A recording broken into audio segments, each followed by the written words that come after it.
नमस्कार, इतना स्वदेश पे अगले हफ्ते की तैयारी में आपका स्वागत है। मैं हूं मनीष मिन्नुगिरी और अगले आधे घंटे में आपको ये बताऊंगा कि इस हफ्ते भारतीय बाजारों में आखिर हुआ क्या और अगले हफ्ते के लिए भारतीय बाजारों के लिए कौन से अहम ट्रिगर्स हैं जिस पे आपको नज़र बना के रखनी चाहिए। इंडेक्स की भी बात हुई, कई सारे शेयरों की भी चर्चा होगी। साथ में चूँकि अगले हफ्ते जो है मंथली एक्सपायरी है, कह सकते हैं कि वीकली की बजाय मंथली यानी कि बड़ी वाली एक्सपायरी है, तो उस एक्सपायरी के हफ्ते में आपको सेंसेक्स पे, निफ्टी पे, इंडेक्स पे क्या नज़रिया बना के रखनी चाहिए और किन शेयरों पे एक्शन ज़्यादा देखने को मिल सकता है, उन तमाम मुद्दों पे अगले आधे घंटे में चर्चा करेंगे। और इस चर्चा में हमारे जो दो सहयोगी होंगे, जो कह सकते हैं दो जानकार होंगे, जो हमारी मदद करेंगे। हमारे साथ होंगे कोटक सिक्योरिटीज़ के अमोल अठावले, उनसे समझने की कोशिश करेंगे इंडेक्स में यहाँ सब क्या रुख दिखता है। साथ ही गिरीश सोडानी होंगे स्वास्थ्य से, उनसे ये समझने की कोशिश करेंगे क्योंकि कौन से शेयर्स हैं जिस पे आपको नज़र बना के चलनी चाहिए। अब इस हफ्ते की बात करते हैं। आप दोनों का स्वागत है इतना स्वदेश को समय देने के लिए। लेकिन फटाफट देखते कि इस हफ्ते आखिर बाजार में हुआ क्या, अपने दर्शकों को बताते हैं। आज हमने देखा कि कहीं ना कहीं इस हफ्ते जो है बाजार में 10 अगस्त के बाद सबसे बड़ी रैली देखने को मिली निफ्टी के तौर पे। निफ्टी बैंक में सबसे ऊपरी स्तर पे छुआ और इस हफ्ते के सबसे निचले स्तर पे भी बाजार बंद हुआ। यानी एक तरफ बाजार ने तेजी का भी रिकॉर्ड बनाया, दूसरी तरफ बाजार ने मंदी का भी रिकॉर्ड बनाया। कैसे समझिए, इस हफ्ते जो बाजार निफ्टी का ऑल टाइम हाई है वो 19,584 है और ये 10 अगस्त के बाद ऐसा हुआ। निफ्टी का सबसे पहले चार्ट दिखाइए कि 10 अगस्त के बाद पहली बार 19,584 का स्तर को निफ्टी ने इस पूरे हफ्ते में छुआ। नीचे की तरफ देखिए 19,231 का इस हफ्ते निफ्टी का लो था और कहीं ना कहीं आज हम निफ्टी का 19,231 का लो बना और आज हफ्ते के आखिरी दिन हम लो के करीब ही बंद हुए हैं। यानी कि कहीं ना कहीं बाजार में हफ्ते का आखिरी दिन काफ़ी दबाव देखने को मिला और बाजार जो है कमजोरी के संकेत देते हुए दिखा। यही ट्रेंड कमोबेश बैंक निफ्टी में देखने को मिला। 44,939 का हाई था इस हफ्ते, यानी कि 45,000 के बेहद करीब पहुंच गए थे। 10 अगस्त के बाद पहली बार 44,939 का स्तर को छुआ हमने। इस हफ्ते का लो देखिए वापस से वीकली लो था 83,862 जो कि बनता हुआ दिखा। हालांकि वहां से कम बैंक निफ्टी ने मजबूती थोड़ी दिखाई और थोड़ा सा हरे निशान में बंद होने में कामयाब हुआ इस हफ्ते। अगर रिटर्न वाइज की बात करें तो यही एक बैंक निफ्टी था जहां पे हमने थोड़ी सी मजबूती बनते हुए देखा। लेकिन इस पूरे हफ्ते दो इंडेक्स ने काफ़ी अच्छी मजबूती दिखाई। वो संकेत दिया कि बाजार में अगर आप पॉजिटिव देखना चाहते हैं तो वो संकेत देख सकते हैं कि स्मॉल कैप और मिड कैप दो ऐसे इंडेक्स है जहां पे इस हफ्ते हमने एक अच्छी रैली देखी। मिड कैप इंडेक्स में लगातार रिकॉर्ड ऊंचाई बनता हुआ दिखा। इस हफ्ते 1.5% से ज़्यादा की मजबूती है स्मॉल कैप इंडेक्स में, 1.5% के आसपास के मिड कैप इंडेक्स में और 1.5% के आसपास की मजबूती सीधे तौर पे स्मॉल कैप इंडेक्स में देखने को मिली। इसके अलावा एक इंडेक्स और देखिए जहां इस हफ्ते मजबूती देखी, कह सकते हैं कि ये भी गिरते हुए बाजार में एक पॉजिटिव ट्रिगर के तौर पर वो IT स्टॉक इंडेक्स था जहाँ हमने करीब 1% का उछाल देखा। तो कुछ ऐसे सेक्टर जो परफॉर्म नहीं कर रहे थे वहाँ खरीदारी थी। ब्रॉडर मार्केट में सब हमें खरीदारी देखने को मिली। लेकिन कुछ ऐसे इंडेक्स जिसमें अच्छी रैली देखने को मिली, खासतौर पे निफ्टी PSU वहाँ मुनाफा वसूली देखने को मिली। निफ्टी फार्मा इंडेक्स वहाँ थोड़ा दबाव देखने को मिला। अब 3 स्टॉक्स देखिए, इसका फटाफट गेस्ट के पास समझते हैं, जाते हैं और समझने की कोशिश करते हैं आगे क्या होगा। इससे बहुत कुछ आपको समझ में आ जाए कि बाजार में इस हफ्ते क्या हुआ। एक शेयर देखिए HDFC बैंक, हमने देखा लगातार उस शेयर में दबाव देखने को मिल रहा है, इसलिए इंडेक्स चल नहीं पा रहा है। दूसरा शेयर देखिए इस हफ्ते करीब 2% गिरावट देखने को मिली, वो भी थोड़ी हमने रिकवरी देखी थी। तो दूसरा शेयर देखिए रिलायंस, उसमें भी हमने इस हफ्ते जो है रिकवरी नहीं देखने को मिली, लगातार वहाँ भी इस हफ्ते दबाव देखने को मिला और जब तक ये दोनों चलेंगे नहीं तो बाजार के लिए चलना बहुत मुश्किल है। लेकिन इस हफ्ते 2 शेयरों ने पॉजिटिव रुझान के तौर पे दिखाया। काफ़ी दिनों के बाद इस हफ्ते हमने देखा कि बजाज फाइनेंस में खरीदारी देखने को मिली और निफ्टी का वह टॉप गेनर बना। 5% के आसपास की मजबूती देखने को मिली बजाज फाइनेंस में और बजाज फिनसर्व में मैंने इस हफ्ते करीब 3-3.5% की मजबूती देखी, खरीदारी देखने को मिली। गिरीश, आपके साथ शुरुआत करूंगा। मैंने ये बताया कि ठीक है ये नेगेटिव कई सारी चीज़ें मैंने बताई इसमें, लेकिन इस नेगेटिव में मैंने पॉजिटिव खोजने की कोशिश की कि ब्रॉडर मार्केट में खरीदारी है और वो इंडेक्स चले कम से कम जो नहीं चल रहे थे। आप किस नज़रिए से जाएंगे, क्योंकि अगले हफ्ते जो है वीकली एक्सपायरी, बड़ी वाली एक्सपायरी है। देखिए, अगले हफ्ते के लिए ना ट्रिगर्स बहुत सारे हैं हमारे पास में, क्योंकि आज यूएस का ऑलरेडी एक शेड्यूल हमारे पास खड़ा हुआ है सामने सामने अपार्ट फ्रॉम दैट मंडे को AGM भी है रिलायंस की, जो क्योंकि कहीं ना कहीं वो मार्केट के लिए बहुत स्ट्रॉन्ग प्रपोजिशन पे आ जाती है। एंड तीसरा एक्सपायरी। तो ये 3 स्ट्रक्चर हैं। हालांकि ये सिचुएशन आज इसलिए भी थोड़ा सा हम लोग एक बार का रेंज बाउंड के बाद में थोड़ा सा रिकवर करा था बाजार ने सेकंड हाफ में, बट उसके बाद वापस बाजार नीचे ही बंद हुआ। तो रीजन बिहाइंड ये था कि वीकेंड है, वीकेंड के जस्ट बाद में 2 बड़े इवेंट हमारे सामने थे। इस वजह से थोड़ा सा ऐसा लग रहा था कि बाजार को थोड़ा सा प्रेशराइज मिल रहा है। बट ये सही है कि ऐसी बहुत सारी अपॉर्चुनिटीज अवेलेबल हैं जहां पे हम अभी आगे आने वाले फर्दर लाइंस आप देख सकते हैं। जैसे कि आईटी सेगमेंट है, जो आईटी सेगमेंट पिछले 2 हफ्तों में चला है, ये आगे भी कंटिन्यू बना रहेगा, क्योंकि अभी यूएस में एकदम ही बहुत ज्यादा बुरी खबर वाली सिचुएशन नहीं है। हालांकि आज यूएस से क्या अपडेट आता है उसके ऊपर बहुत बड़ा मैटर क्रिएट होगा। बट कहीं पे भी हमारे इंडियन आईटी कंपनीज ने जिस तरीके के अपने बिजनेस मॉडल में रिवाइजेशंस करे हैं, उससे आईटी कंपनीज को काफी बेनिफिट मिल रहा है, specially mid size IT companies को। तो इसलिए आईटी सेगमेंट एक बहुत फोकस में रहने वाले स्टॉक्स रहेंगे। आती हुई सेहत पे आईटी का ऐसा इंडेक्स है जिस पर नजर बना के चलनी चाहिए। अमोल, क्या राय होगी आपकी तरफ से? कोई अगर लेवल आपको समझ में आता है अगले हफ्ते के लिए, अगर कोई रेंज देना चाहे खासतौर पे निफ्टी और बैंक निफ्टी को हमारे दर्शकों के लिए? जी जरूर। आई थिंक अगर हम निफ्टी को देखें तो एक रेंज बाउंड फॉर्मेशन है, बट निगेटिव बायस है, लोअर टॉप फॉर्मेशन है, और बहुत दिनों के बाद market 50 day simple moving average के नीचे क्लोज हुआ है। वो थोड़ा सा ब्रॉडली इंडिकेट करते हैं कि वीकनेस और बढ़ सकता है। बट ऑलमोस्ट 3 to 4 वीक्स हम कंसिस्टेंटली इंडेक्स में प्रेशर में है, तो मुझे लगता है कि एक ओवरसोल्ड टेरिटरी में है मार्केट, बट रिवर्सल नहीं हुआ है, पॉज लिया है मार्केट ने। तो आने वाले दिनों में, आने वाले हफ्तों में मैं देखूंगा कि 19,350 19,350 अगर के ऊपर मार्केट जाता है तो एक मार्केट में बाउंस बैक आने के चांसेस है। But on the flip side मुझे लगता है कि जहां तक उसके नीचे मार्केट ट्रेड होता है, सेलिंग प्रेशर कंटिन्यू रहेगा। 19,200 भी दिख सकता है, 19,100 भी दिख सकता है। तो मेरे लिए निफ्टी के लिए अगले हफ्ते के लिए इंपॉर्टेंट लेवल रहेगा 19,350। बैंक निफ्टी में भी अगर मैं देखता हूँ तो बैंक निफ्टी भी 50 और 20 डे सिंपल मूविंग एवरेज के नीचे ही ट्रेड हो रहा है। तो डेफिनेटली इमीडिएट सपोर्ट में पकड़ के चल रहा हूँ 44,000।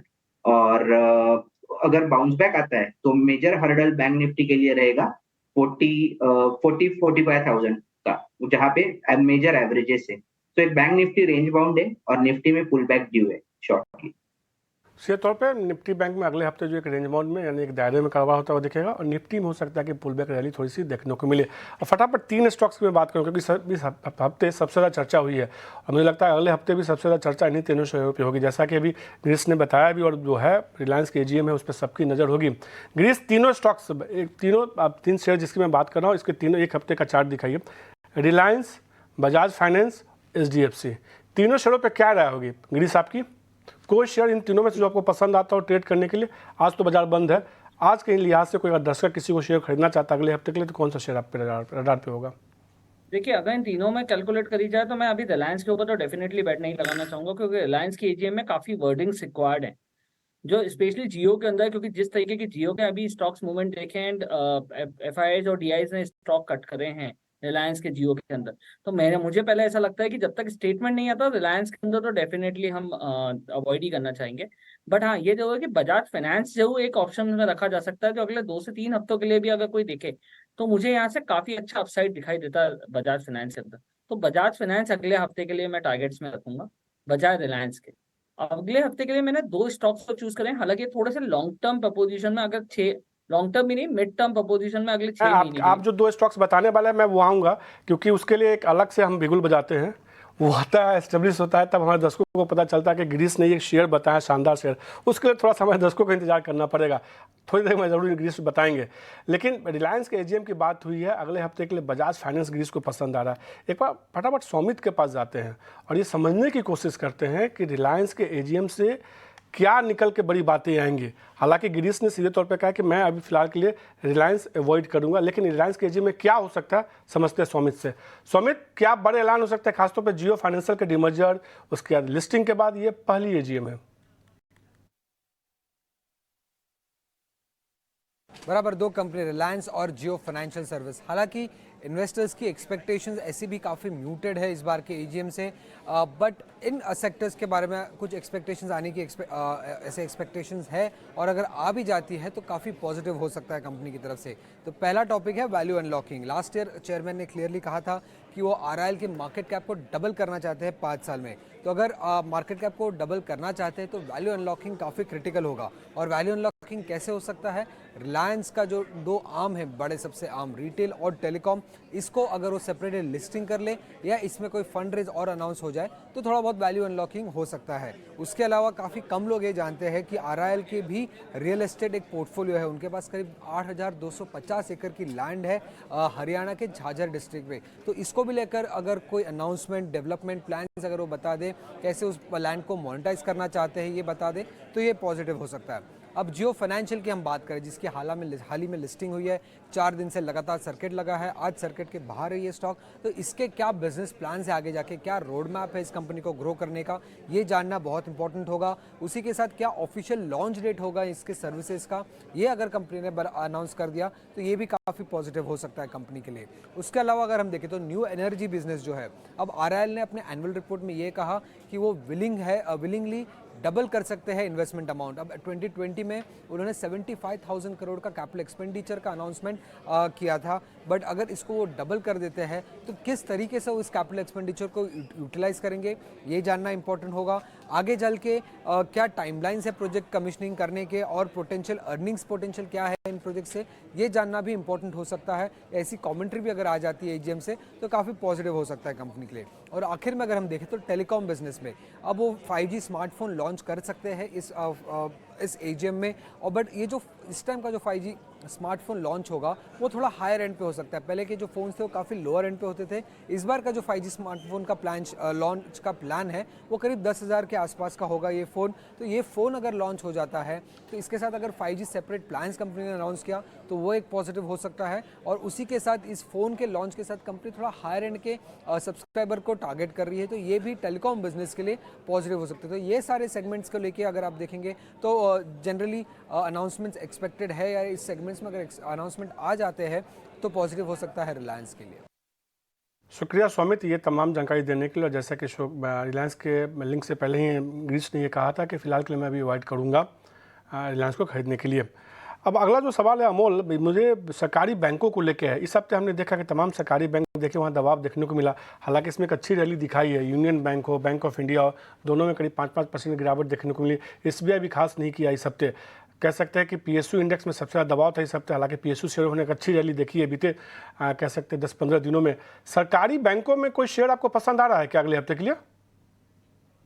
आई थिंक थोड़ा सा मिक्स एज अ सेक्टर रहा है, बट मैं एसबीआई के साथ जाना चाहूंगा at current levels. The reason behind that कि 200 दिन के सिंपल मूविंग एवरेज के आसपास ट्रेड हो रहा है और हायर बॉटम फॉर्मेशन है, रिवर्सल नहीं हुआ है ऑब्वियसली अभी तक। बट अगर ये 575 के ऊपर जाता है तो उसमें एक फ्रेश एक पुल बैक रैली जो बोल सकते हैं वो आने के चांसेस ब्राइट है, और 585 590 इन द नियर फ्यूचर में दिख सकता है। सो पीएसयू में आई थिंक एसबीआई एक फेवरेट रहेगा। हफ्ते के लिए पीएसयू में एसबीआई एक शेयर होगा जिसमें कि नज़र बना के चल सकते हैं हमारे दर्शक। उसमें खरीदारी करके चल सकते हैं क्या इस लेवल पे 559 570 के आसपास? थोड़ा रिवर्सल कंडीशनल है, 575 अगर ब्रेक करते हैं तो चांसेस ब्राइट है। सो कंडीशनल है, थोड़ा वेट करके करेंगे तो बेटर है। तो 575 के ऊपर आता है तब आप इसमें खरीदारी करके चल सकते हैं, ये राय आते हुए।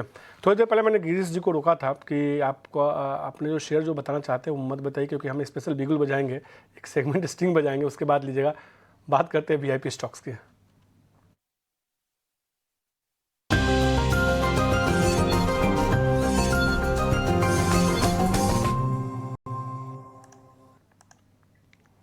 तो सबसे पहले तो गिरीश जी सॉरी, मैंने आपको उस समय रोका था, क्योंकि अब जो है ना वीआईपी सेगमेंट दर्शकों को याद होता है कि वीआईपी में कोई स्टॉक आ रहा है तो एक ऐसा स्टॉक होगा जिसमें कि अच्छा रिटर्न देखने को मिलेगा निवेश के लिहाज से।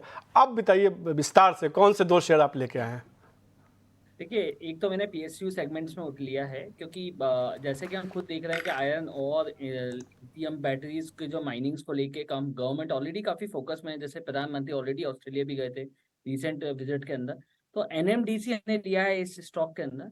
तो एनएमडीसी का जो टारगेट हम लेके चल रहे हैं वो 140 का है अगले 6 महीने के टाइम फ्रेम के लिए। हालांकि मैं इसका व्यू 170 175 का भी लेके चल रहा हूँ 1 से 1.5 साल के टाइम के लिए। बट आज अगर कोई निवेश करना चाहता है तो ये स्टॉक डेफिनेटली पिक कर सकता है। पीएसयू है, डिविडेंड्स भी ओरिएंटेशन अच्छे रहते हैं और ओवरऑल ग्रोथ स्टोरीज काफी अच्छी हैं। जिस तरीके से गवर्नमेंट ऑलरेडी फोकस कर रही है पीएसयू अप्रेजल्स के अंदर, माइनिंग्स और लिथियम्स के अंदर, तो इसमें ये स्ट्रॉन्ग कैंडिडेट आ जाता है क्योंकि हाई एंड है। दूसरा जो स्टॉक लिया है मैंने, ये प्राइवेट सेक्टर में क्रॉम्पटन ग्रीव है, क्योंकि हम खुद देख रहे हैं कि आगे आने वाले 3 से 6 महीने हमारे लिए फेस्टिवल इंपॉर्टेंट सीजन रहते हैं, and electronics and further developments में काफी अच्छा इंप्रूवमेंट आता है। जैसे कि मैनेजमेंट ने ऑलरेडी काफी रीस्ट्रक्चरिंग करा है क्रॉम्पटन के अंदर, तो इसका टारगेट हम 350 का लेके चल रहे हैं अगले 6 महीने के टाइम पे। तो शेयर हैं जिसमें खरीदारी करने की सलाह दे रहे हैं, यहाँ इसमें मजबूती देखने को मिल सकती है ग्रीस की तरफ से। एक है क्रॉम्पटन गिब्स, उसमें खरीदारी करने की सलाह 350 रुपये तक का लक्ष्य होगा 6 महीने के लिए। 301 के आसपास क्लोजिंग है, यानी यहाँ से करीब उनको लगता है कि 25% के आसपास की 15 से 17% की मजबूती देखने को मिल सकती है। NMDC एक शेयर इसमें खरीदारी करने की सलाह है, इसमें और अच्छी मजबूती उनको लग रहा है अगले 6 महीने के लिए। 140 रुपये के लक्ष्य के साथ खरीदारी करने की सलाह दे रहे हैं। और NMDC के जो स्टील का हिस्सा है उस पर जो है डिसइन्वेस्टमेंट को लेकर भी कई सारी खबरें आ रही हैं। आपकी तरफ से अमोल कौन सा शेयर होगा? आई थिंक मुझे एक मैकडॉवेल्स अच्छा लग रहा है। करंट लेवल्स 1010 के आसपास क्लोजिंग है, पोजिशनल टारगेट है 1060 1075 और पोजिशनल स्टॉप लॉस रहेगा 988। इवन अच्छे मार्केट्स में भी स्टॉक सस्टेन कर रहा है, हायर बॉटम फॉर्मेशन है, 20 डे सिंपल मूविंग एवरेज के आसपास ट्रेड हो रहा है। तो मुझे लगता है अगर ये मार्केट में बाउंस बैक आता है तो ये अपना जो अप ट्रेंड चल रहा है उसको कंटिन्यू रख सकता है। तो एक मैकडॉवेल अच्छा लग रहा है।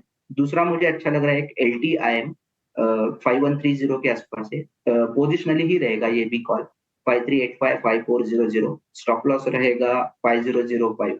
इसमें भी एक काफी कंसोलिडेशन अच्छा है, अगर बाउंस बैक आता है मार्केट में तो ये भी कंट्रीब्यूट कर सकता है। प्लस पॉइंट ये है कि 20 और 50 डे सिंपल मूविंग एवरेज के ऊपर ट्रेड हो रहा है, हायर बॉटम फॉर्मेशन है, तो चांसेस काफी ब्राइट लग रहे हैं LTIM में, but positional point of view से।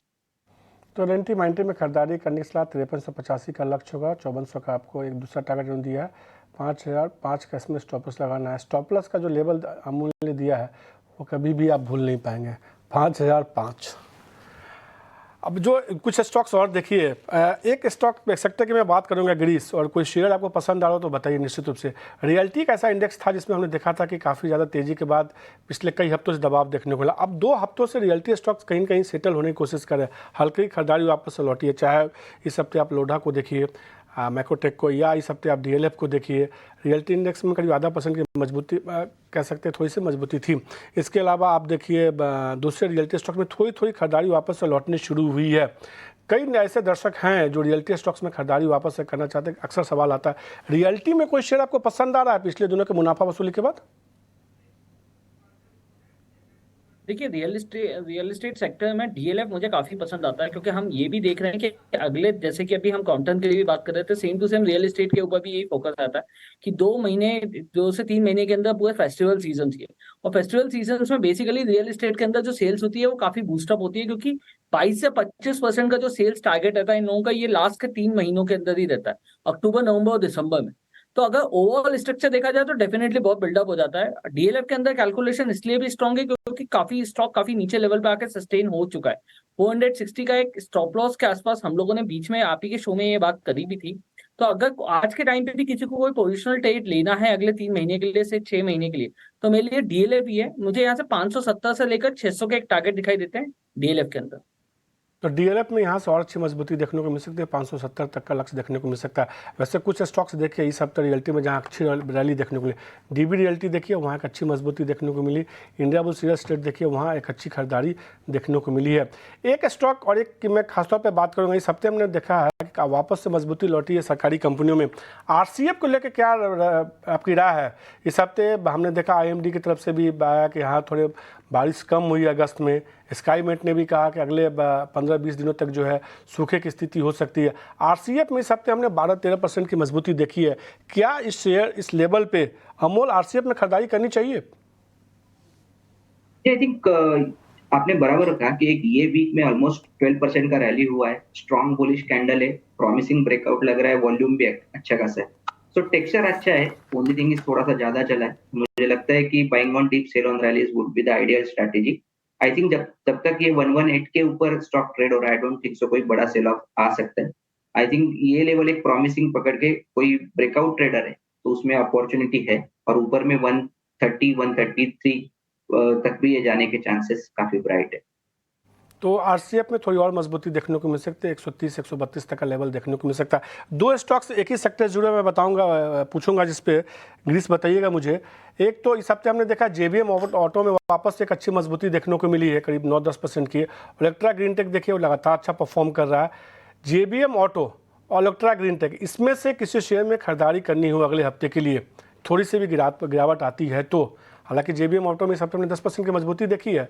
आपकी क्या राय होगी, कोई शेयर दोनों में से पसंद है क्या? मेरे को जेबीएम ऑटो में जरूर लगता है कि खरीदारी होनी चाहिए, बट हालांकि ये स्टॉक काफी चल चुका है, तो थोड़ा सा अगर सस्टेनेबल नीचे के लेवल पे दिखाई देता है 1450 के रेंज के आसपास, तो डेफिनेटली ले सकते हैं, क्योंकि स्टॉक ने काफी अच्छी रैली दिखा दी है। तो बट क्योंकि ऑलरेडी क्या है, देखिए 1 तारीख को हमारे ऑटो नंबर्स भी आते हैं, जिस तरीके की ऑटो एंसिलरीज के अंदर काफी मोमेंटम आ ही जाता है, तो ये स्टार्टिंग फेज आता है। एंड अपार्ट फ्रॉम दैट, जो इनके नए ऑटो सिस्टम्स जनरेशन मॉडल्स आए हैं, उसकी वजह से स्टॉक्स ने काफी अच्छा परफॉर्म भी करा है। तो इसलिए इमीडिएटली तो बाइंग सजेस्ट नहीं कर सकते, बट हाँ अगर नीचे के लेवल में मिलता है तो डेफिनेटली कैरी कर सकते हैं। अगले 8 से 10%, 12% का एक टारगेट मेरी करेंगे। बट अब 3 स्टॉक्स दिखाई स्क्रीन पे, वैसे शेयर्स जो थोड़े कीमत में कम है, लेकिन इस हफ्ते अच्छी रैली दिखा है। सुजलॉन दिखाइए, एक अच्छी रैली इस हफ्ते देखने को मिली। इसके अलावा और एक शेयर देखिए जेपी पावर वेंचर, वहाँ हमने देखा इस हफ्ते एक अच्छी मजबूती देखने को मिली, कमोबेश खरीदारी का रुझान बनता हुआ दिखा इस शेयर में।